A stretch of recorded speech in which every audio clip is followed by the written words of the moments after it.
if you got talent, you ain't gotta diss nobody else. And if you gonna diss somebody, you know what the repercussions can be, so you ready for it. And you better be ready for it, because it's gonna come. What's good, everybody? Zaya X back, chilling in my crib, going through some of the emails on my phone that I haven't checked yet, and one of them happens to be from Finishline, and it has to do with the Jordan 11 breads that drop at the end of this month. Apparently, Finishline has sent me something in regards to me being part of the winner's circle. I guess that's the same point system that Foot Locker has for their points, and so it's just a point system. It just depends on how many purchases you make with Finishline, and I purchase a pretty decent amount of stuff throughout the year. I do most of my shopping at Champs and Foot Locker, but occasionally I'll go into Finishline. So the email pretty much says that only winner circle members selected through the draft process with the confirmed R.S.V.P will have the opportunity to purchase the Jordan Retro 11 at Finishline. So it's almost as if only the people that have shopped with Finishline will actually be able to go to the store. They're not going to just accept any random person off the street. At least that's what I'm getting from it. It tells me that since I'm already a member, I don't have to do anything. They'll send me an invitation to the draft on 12/14. So the 14th of this month, I should get an email to be entered into the draft. I got to fill out the email, complete it, send it back in by the 15th, which is the very next day. If I do get picked in the draft, then they'll send me an RSVP from my spot in line, and that'll be by the 18th. So by the 18th, I should know if I have my chance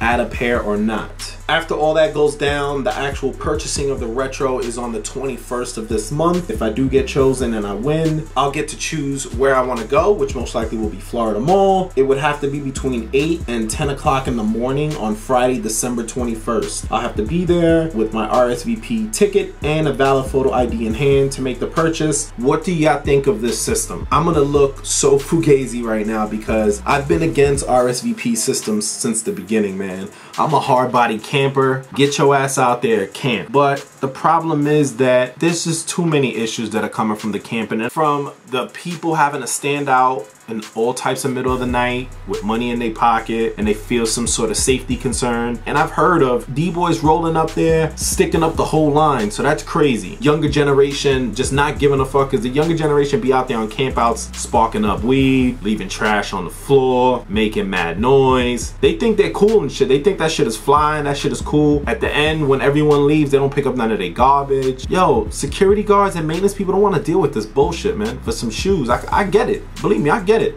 I love shoes, and I wouldn't want to deal with it for some shoes. If I had a store and people were camping in front of my store and I even came and there was the least bit of garbage, I would make y'all wait out there, open up in the morning, and everyone online would have to leave. No one would get no sneakers. Y'all lucky I don't own a store. Nobody would get sneakers. I don't gotta sell the sneakers to you for you to be out here in the front of the store making a fool of yourself, damaging stuff or pissing on stuff or leaving garbage. Nobody would get anything. The age of camping out and having fun and chilling, the age is over, man. You've got to be down with social medias now to be able to reserve pairs and stuff like that. And as crazy as it sounds, man, I kind of like the system. Peep, they send me information, I'll send it back, they'll let me know if I get picked, and I go to the store. Pretty simple. That's simple as it gets. Lately, I've been doing a lot of my shopping on eBay, so the progress from camping, chilling with friends, stuff like that, that process is jumping into now social medias, RSVPing. Hey, what could I say, man? The 90% of my Barkley collection was done online. I really have no reason to complain anymore. Like, I kind of like the system. I kind of hope it stays like that. I hope Foot Locker does the same thing. We're trying to fight the inevitable, and the inevitable is that there will be no lines. That's it. The camping thing is over. Wherever you're at in the world, if you're allowed to camp, yo, appreciate that camp, enjoy it, because it's coming to an end. It's gonna be an end everywhere. There's gonna be no more camping. There's just too many issues that are coming with camping. It's always one to mess it up for everybody else. I've ranted a bit on that. I'm gonna let it go with that, man. Leave a comment below. What do you think about the Finishline system? Is it a good system? Is it a bad system? Do you like it? Do you don't like it? Take into consideration that campout shit's over, so we gotta go with something. We gotta figure something out. We gotta get used to something else, because the campout shit is done. That shit is out the door. Once this starts hitting and they start seeing that there's no violence and no problems occurring, everybody's gonna want to do it. Every store. That being said, man, I'm about to get out of here. Everybody stay up, stay fresh. One love, Zaya X. Catch you on the next vid, man. Peace. You are watching a master at work.